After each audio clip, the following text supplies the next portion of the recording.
Drone Rusia menciduk gedung yang dijadikan pasukan Ukraina sebagai benteng dan posisi menembak.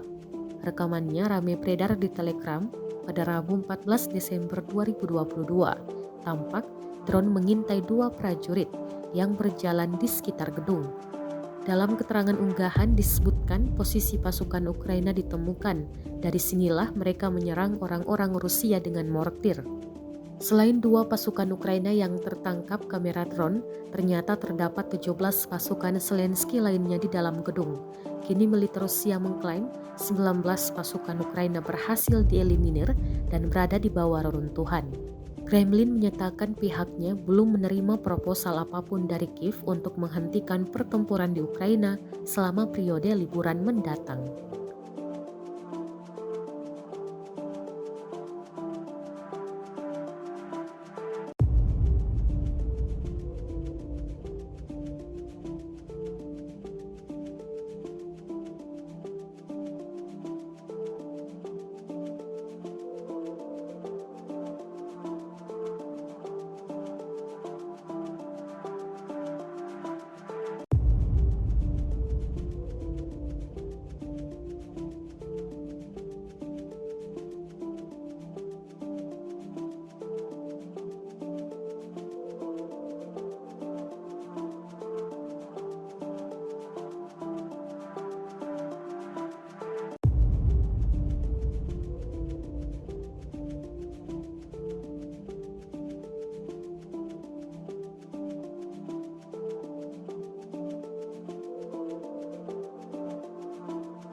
Rusia melaporkan 343 pesawat Ukraina, 183 helikopter, 2.655 kendaraan udara tak berawak, 396 sistem rudal anti pesawat dieliminir sejak awal operasi khusus.